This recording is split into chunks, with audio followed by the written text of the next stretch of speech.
Mughallasun ada 3. Mughallazatun yang pertama adalah najis mughallazah. Kenapa dikatakan najis mughallazah?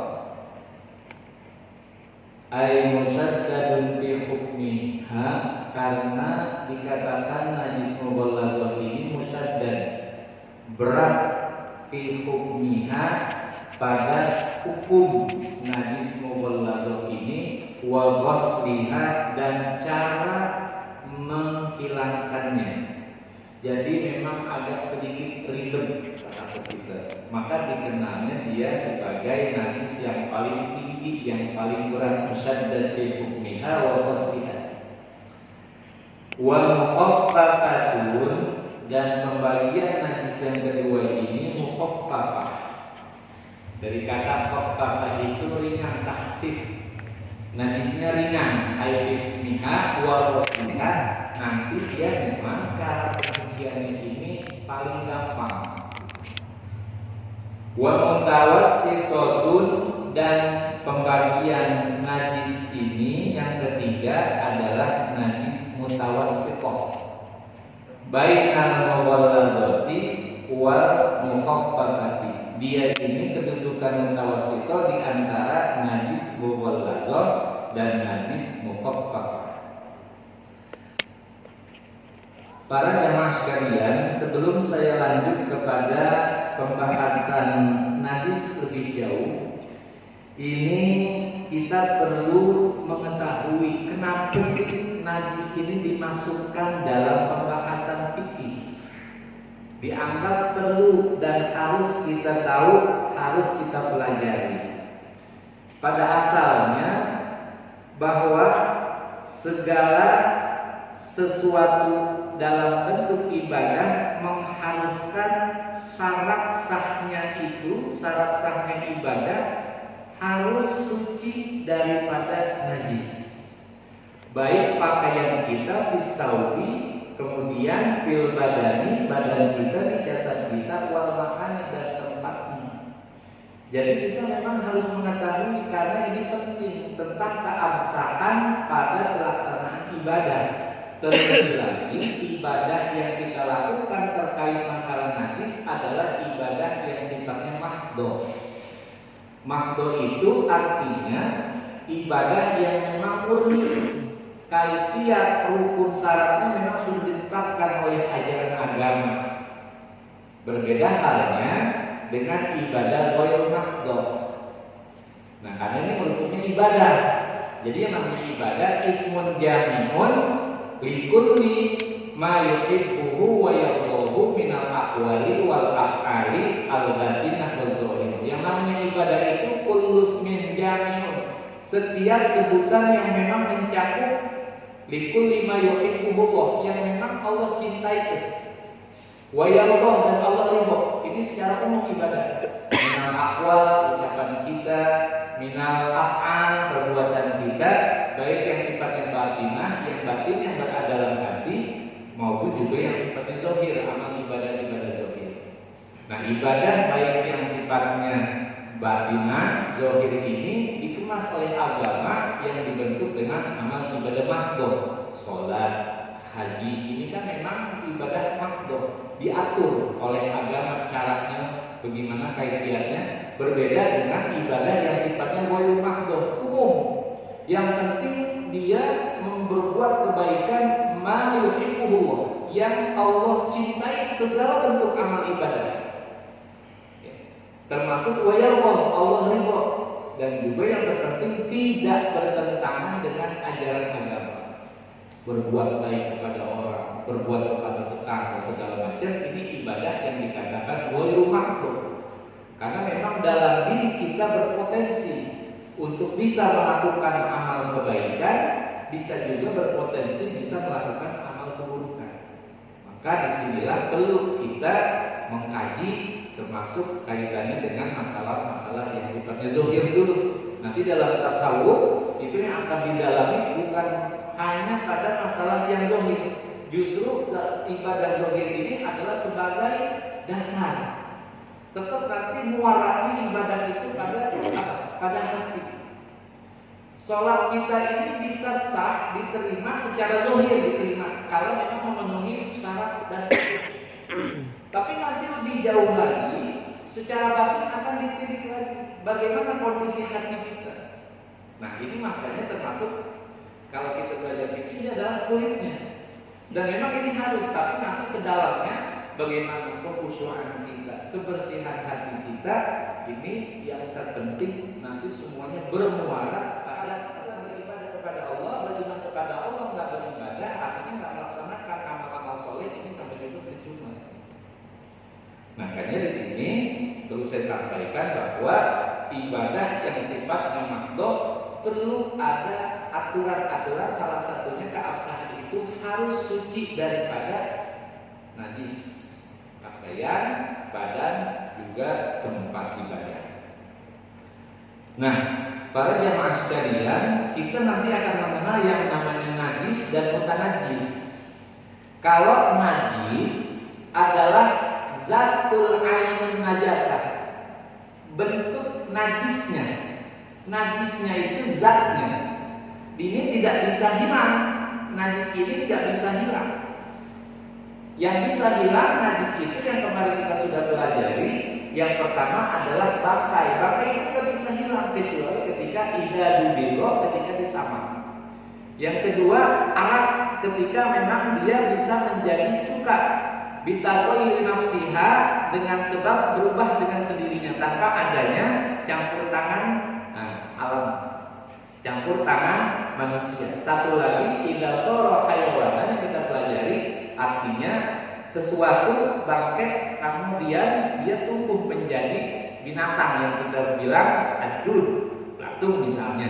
Tapi bukan berarti itu belatung dari bangkai, dia hidup di dalam bangkai seperti itu. Itu najis yang bisa menjadi suci. Tapi sesuatu benda yang memang terkena najis, inilah yang akan kita bahas.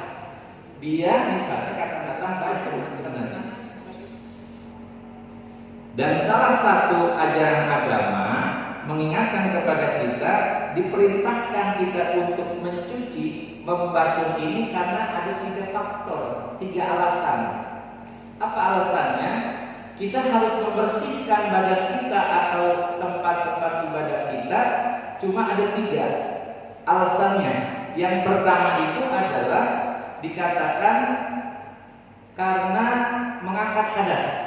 Kita disuruh mandi, ya, disuruh berwudu, ini karena untuk mengangkat hadas.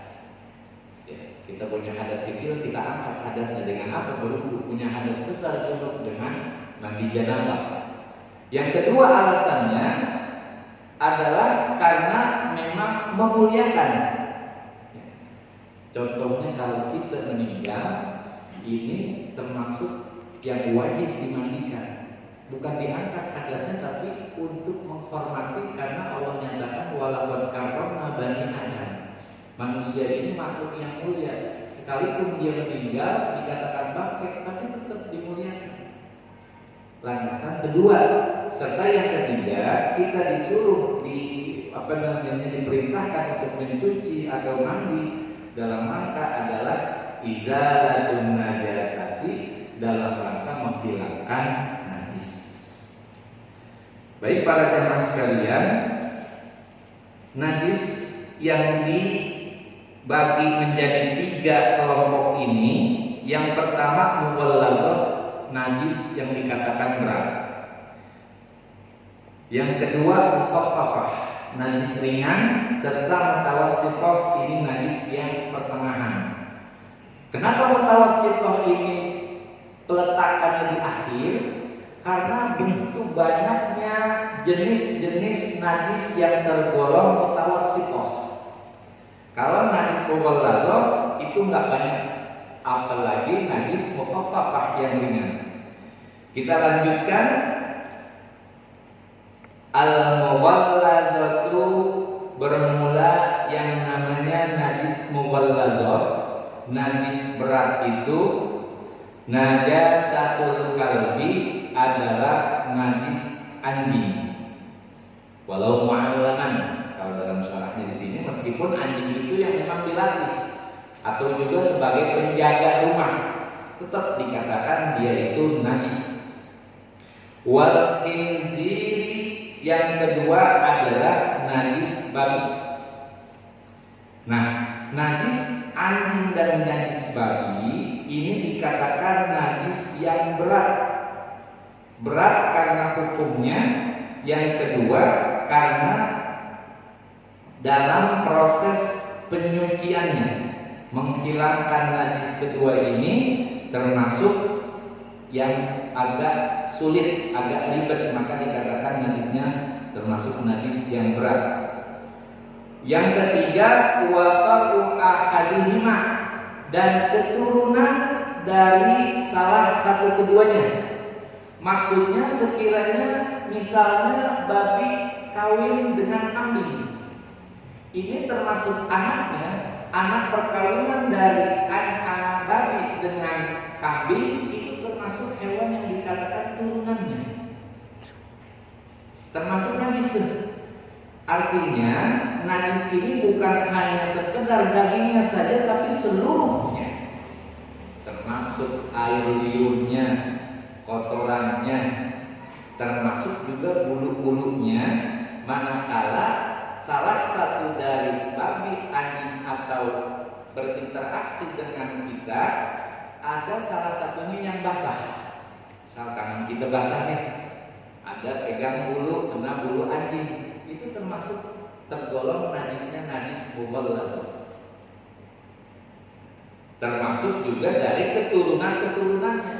Dia nikah dengan kambing atau dengan hewan lainnya, maka turunannya itu anak-anaknya termasuk najis mughallazah. Nanti penyucian dan menghilangkan najisnya, nah ini ada aturan tersendiri.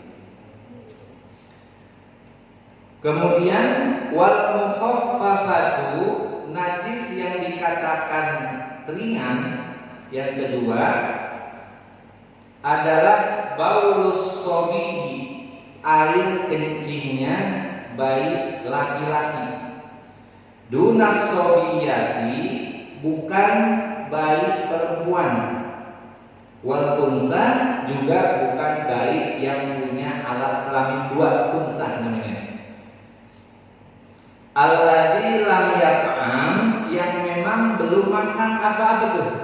Lam yakul wa lam yashrab, dia belum makan dan belum minum. Ghairal labani, melainkan dia hanya minum susu. Walam yablughil haulaini, dan bayi ini belum cukup mencapai usia 2 tahun. Nah, ini najis mukhaffafah. Yang pertama adalah kencing bayi laki-laki. Yang kedua, dia belum makan apa-apa kecuali susu. Baik susu air susu ibunya atau ASI maupun susu yang lain dalam bentuk formula, misalnya susu sapi dan lain sebagainya, termasuk dalam kategori susu gitu. Kemudian yang ketiga, dia belum mencapai usia 2 tahun. Ini khusus untuk najis mukhaffafah. Kalau dia sudah kena pisang, ya, baik laki-laki yang belum 2 tahun tapi sudah kena pisang atau makanan sereal lainnya, ini dihukumi seperti najis mutawassithah, sama seperti bayi perempuan. Bayi perempuan meskipun belum makan apa-apa, belum berumur 2 tahun, ya, hanya susu, tapi tergolong najisnya najis mutawassithah, najis pertengahan. Inilah yang membedakan bahwa kalau najis orang laki yang masih bayi, memang kandungannya dia berbeda nih, dalam penelitian berbeda kalau misalnya belum makan apa-apa. Bagaimana ketika bayi yang belum berusia 2 tahun tapi dia ditahnik? Ditahnik biasanya sunnah tuh, ketika dia baru lahir berusia berapa hari ditahnik dengan melolotkan kurma. Ya, ini sunnah Nabi nih. Ya, kita lakukan kalau punya bayi itu ditahnik. Itu apakah termasuk dia sudah mengasumsi atau mengkonsumsi makanan selain susu? dijelaskan oleh Syekh An-Nawawi Al-Bantani, kalau bayi yang sudah ditahnik tetap dia masih dalam kategori najisnya mukhaffafah gitu. Meskipun sudah ditahnik dengan kurma dan lain sebagainya ya. Dia kalau kurma ya ini tetap termasuk dalam kategori aman, artinya belum termasuk makan apa-apa kecuali susu. Kemudian kita lanjutkan wal mutawassithatu, najis pertengahan. Apa itu najis pertengahan? Sairun najasati, seluruh najis selain najis-najis yang telah disebutkan di atas tadi. Artinya selain bukannya babi, kemudian bukannya anjing, termasuk bukannya dari bayi yang memang belum berusia 2 tahun yang belum makan apa-apa. Di sini saya mengutip dari syarah Syekh An-Nawawi Al-Bantani, termasuk ada sekitar 20 najis. Ada 20 najis yang memang harus kita ketahui, di mana najis ini kita harus mengetahui yang namanya najis itu apa sih. Kadang kita ini harus ada ukuran menurut syarat yang namanya najis menurut bahasa atau etimologi itu adalah mayastakziru walau qahiron, sesuatu yang memang menjijikkan, itu najis secara bahasa. Walau qahiron, sekalipun itu suci, menjijikkan meskipun sekalipun itu suci. Apa contohnya yang suci itu? Kabusokin, seperti air liur. Kita kan biasanya sama air liur ya jijik juga, dan meskipun air liur kita agak jijik, tapi ini suci. Makanya ketika orang ada tidur gitu keluar liurnya, itu nggak batal. Yang kedua, air mani. Air mani meskipun menjijikkan, tapi dia tergolong adalah suci. Misal orang sholat begitu ya, entah lagi pikiran gimana, keluar air mani, ya itu dia sebenarnya nggak najis, tapi dia punya hadas besar, begitu. Ya, termasuk suci. Kain kita misalnya bekas air mani kita buat sholat, itu nggak ada masalah, gitu. Tetap sah. Kemudian mukhat itu artinya ingus. Ingus kan menjijikkan, tapi suci. Maka ketika ada orang sholat, dia kadang-kadang ya dicipratin aja, dia nggak apa-apa. Termasuk juga reak. Kalau reak, dia dalam lagi batuk begitu ya. Ketika dia ada di mulut, ya udah di atas huruf h atau h gitu ya. Itu ketika dia batuk keluar, tapi jangan ditelan. Kenapa kalau ditelan nanti sampai juga dia makan atau minum mengkonsumsi itu, maka harus dikeluarkan. Dan itu ketika dikeluarkan nggak ada masalah. Makanya biasanya kalau orang lagi flu atau segala macam, dia harus menggunakan sarung tangan. Ada orang ya dia sholat, supratinnya itu, ya. Kadang memang kita merasa jijik, tapi nggak ada masalah sebenarnya, karena dia termasuk suci. Sebab ya, yang menjadi patokan adalah maidah. Ya, nanti maidah itu akan kita pelajari. Nah, ini kaitannya dengan yang namanya najis secara bahasa yang menjijikkan.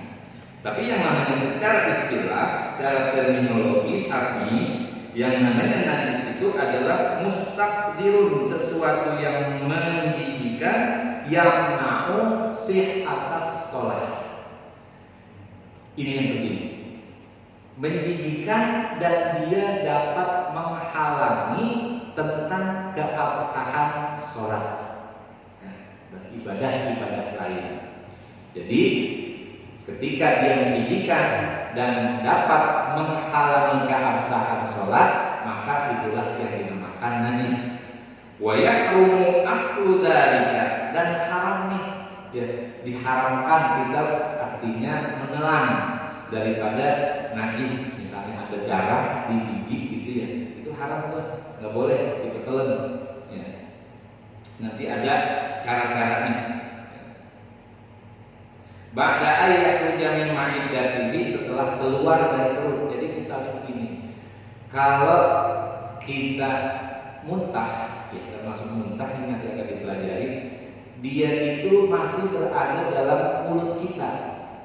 Ini patokannya huruf H, masih dilanglakan. Kalau kho, kalau kita belajar lagi ini artinya masuk pada pangkal tenggorokan huruf H. Ya. Kalau di bawah huruf H itu termasuk ma'iddah, bagian perut. Ketika makanan atau minuman yang sudah masuk ke dalam perut kemudian keluar lagi, itu termasuk bagian daripada najis, al-toifu. Muntah itu termasuk najis. Tapi kalau masih di mulut itu tidak termasuk najis, termasuk bayi kadang-kadang lumah tuh. Nah ini bagian dari bawah nih, termasuk najis. Maka nanti perlu dicuci tuh, dicuci mulutnya. Nggak boleh orang habis muntah langsung makan. Kenapa? Masih ada sisa-sisa najisnya dan itu haram. Dicuci dulu mulutnya.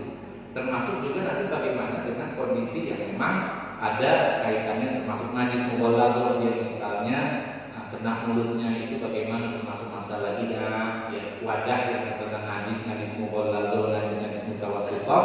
Nanti ada keterangan untuk menjelaskan terkait bagaimana cara mensucinya. Di sini salah satu dari 20 najis yang bisa saya sebutkan. Yang pertama adalah al-awwal baulun. Yang pertama di sini disarah Syekh An-Nawawi dalam kitab Kasyifatus Sajad adalah kencing. Walau min tiflin, itu air kencing meskipun dia dari kencing anak kecil. Termasuk anak bayi yang belum 2 tahun itu termasuk najis. Meskipun nanti perlakuannya itu beda. Itu yang pertama najis yang namanya baulun, air kencing. Kemudian yang kedua adalah al-maziyu, mazi. Apa itu mazi? Ma'un asfaru sakinun yakhruju ghaliban inda tawrani syahwat. Jadi yang namanya mazi ini adalah air yang berwarna kuning yang agak kental yang keluar inda tawrani syahwati, ketika munculnya syahwat. Misalnya berhubungan suami istri itu misalnya ada awalan dulu, ya. Itu ketika dia keluar itu namanya mazi, gitu. Dan ini termasuk najis, ya. Dia warnanya agak kekuningan dan agak kental, ya. Ini namanya mazi. Kemudian yang ketiga adalah al-wadiyu, wadi. Kalau yang kedua mazi, yang ketiga adalah wadi. Apa itu wadi? Wadi itu adalah ma'un abyadu karurosahin yakhruju imma akibal bauli atau indah amli syai'in sakil.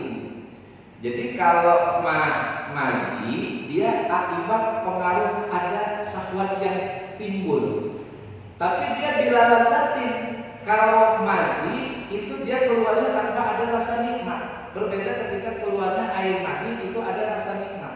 Dia hanya awalan karena ada dorongan syahwat. Tapi kalau wadi ini perbedaannya yang pertama adalah warnanya itu abyad, putih, bening dia wadi. Dia ini bukan pengaruh daripada syahwat. Dia ini putihnya kaduro yang memang agak keruh, tapi dia termasuk sakin, kental. Yakhruju yang memang keluar imma akibal bauli, biasanya disertakan dengan ketika dia sedang buang air kecil. Tuh di situ tuh. Jadi bedanya biasanya kalau kita habis pipis, kadang ya usia-usia di atas 40 itu biasanya kadang ada tuh, ya. Dia seperti bening, ya agak keruh sedikit tapi kental, itu putih. Ini disebabkan apa? Disebabkan indahat syai'in sakilin. Bisa jadi pengaruh dari akibat membawa barang-barang yang berat, begitu. Atau misalnya dalam kondisi kurang sehat, keluar. Kalau keluar berarti ini termasuk najis. Ya, makanya kalau kita biasanya kemana-mana mau sholat itu kita perhatikan pipis kita, khawatir apa namanya jalan dalam kita apa ada gitu ya. Makanya biasa kalau kemana-mana kita siapkan tuh apa namanya sarung atau salinan begitu. Ini orang yang ikhtiar, hati-hati. Kadang-kadang bisa terjadi tuh ya ada bekas di dalam kita, atau itu mazi atau itu wadi, juga termasuk ini ketika kita buang air ya disunahkan untuk istibro. Istibro itu artinya memang kita berdehem ya, berdehem, karena yang namanya orang laki ini kita agak berbeda dengan orang perempuan. Artinya kalau kita kagak berdehemin gitu ada 3 kali tuh mendorong tuh sisa-sisa ya air seni kita yang ada di zakar apa namanya batang zakarnya itu agak keluar semuanya. Jadi memang disunahkan istibro. Yang kedua kita urutin tuh. Kadang-kadang habis kita udah jebok, khawatir agak keluar. Kalau misalnya habis wudhu ada perasaan kayak ada yang keluar, tapi kita udah istibro, itu aman, terusin aja, nggak usah ragu. Tapi kalau dia belum istibro, ada perasaan yang memang keluar, ini maka dia harus bersihin lagi. Maka ini yang paling bagus ya kita yang namanya pipis, apalagi usia-usia yang di atas, ini memang kondisi kadang-kadang enggak apa namanya enggak fit gitu ya. Pipis kita itu kadang masih ada tersisa, dan bahkan Nabi itu juga pernah menyatakan yang namanya banyak ya kalangan dari umatnya ketika di alam kubur itu banyak yang diazab dan karena buang pipis ini masih belum benar gitu, masih menyisakan. Di dalam hadis yang sahih disebutkan seperti itu. Itu yang ketiga adalah wadi ya, termasuk najis. Warabiun yang kemudian bentuk najis yang keempat adalah rausun. Ya, rausun ini termasuk kotoran min ghaibin, dari masuk ya mohon maaf ini dalam bahasanya kotoran maksudnya dari yang keluar dari bagian belakang ya. Walau min samakin sekalipun keluarnya dari apa? Sayyidina Muhammadin wa ala alihi wa sahbihi